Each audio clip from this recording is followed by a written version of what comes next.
hurry up.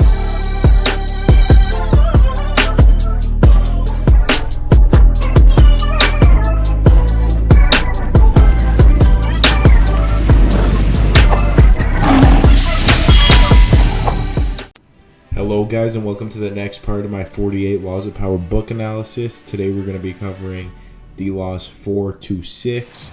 Don't forget to hit that like button, subscribe to the channel, share the video, and comment some constructive criticism. Anyways, let's go to law number 4. Law number 4. Always say less than necessary. Transgression. Robert Greene starts this law off with the story of Coriolanus in ancient Rome, who was regularly silent and heavily respected by everyone due to his bravery and courage in the battlefield.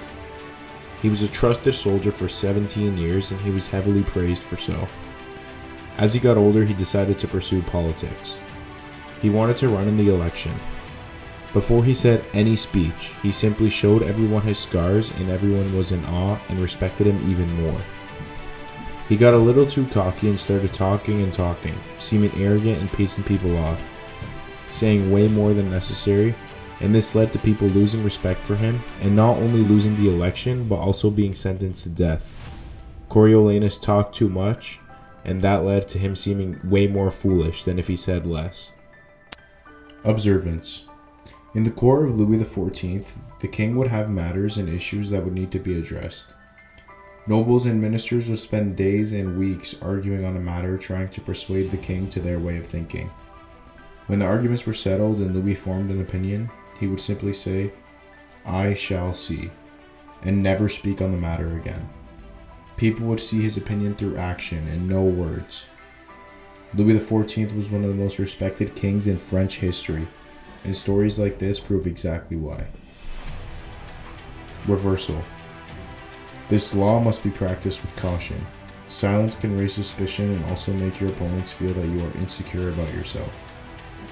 It is also sometimes wise to talk a lot to seem like a fool. This will make people think you are unwise and foolish, which you can leverage for even more power. Law number 5. So much depends on reputation. Guard it with your life. This law does actually not have a transgression in the story, but I'll give you guys the observance, and then afterwards I'll give you my personal opinion and my personal take on this law.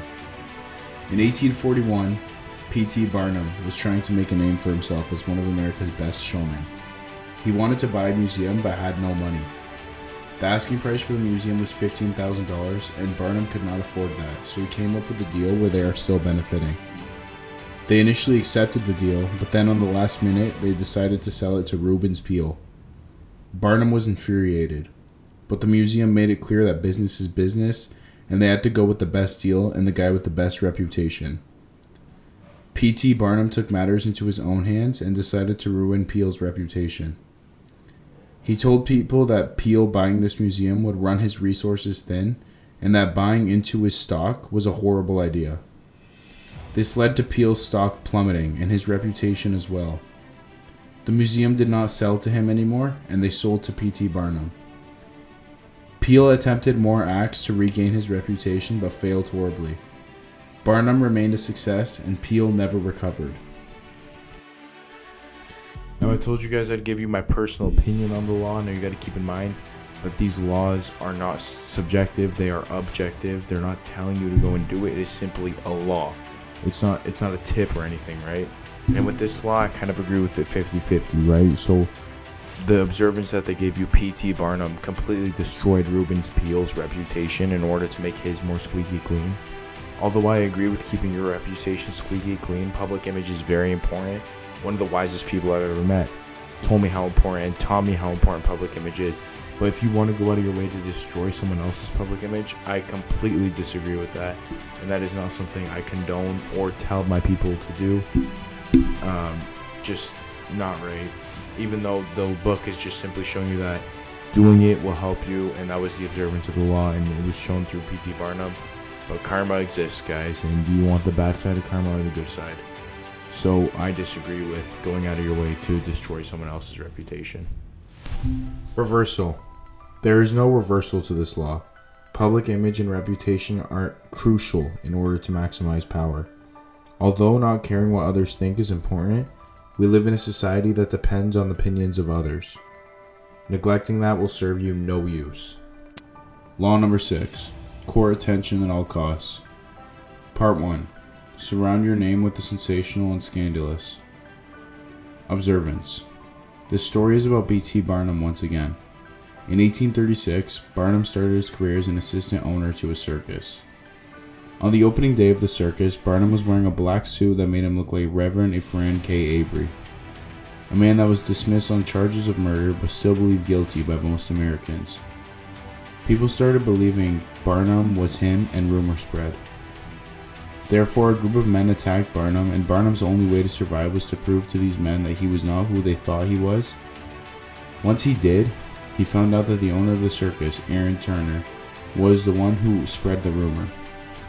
Aaron told Barnum that all they needed to do to make the museum a success was notoriety, and they got exactly that through this stunt. The museum was packed and the joke was going around all over town. After this, Barnum did crazy things just to get his name talked about, like hiring horrible musicians and finding a skeleton that looked like a mermaid, just to claim that it was one. This got him so much notoriety he got to perform for Queen Victoria at Buckingham Palace. This law can also be observed with fighters like Jake Paul and Conor McGregor, who get so much attention as fighters that they make more money than all the other fighters, despite the fact that the other fighters are probably more skilled. Part 2. Create an air of mystery. Observance. In 1905, a mysterious woman was caught dancing by a journalist and received national attention for it. Her name was Mata Hari. Mata would perform in front of large crowds in France with Indian relics and lots of jewelry, showing moves from the Indian and Hindu culture.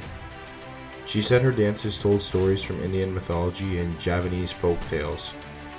She kept this aura of mystery, and soon people were competing for invitations to watch Mata dance. Mata would do interviews and receive questions about her background, but slightly change the story every interview. No one knew anything about her. She would keep this aura of mystery and remain seductive and powerful because of it. She later performed for all of Europe. She gained more money than most people can even imagine. Although after time passed, people believed her to be a German spy, and she was arrested and executed. After her death, people found out that she was actually named Margaretha Zell, and she came from Holland. Reversal.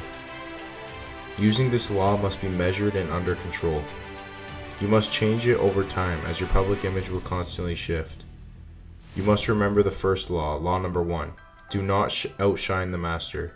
Never court too much attention that you outshine those above you. Anyways, guys, that's it for today. That's it for this part. We're going to hit you with laws 7 to 9 soon. Make sure you guys like, share, comment, subscribe. Peace.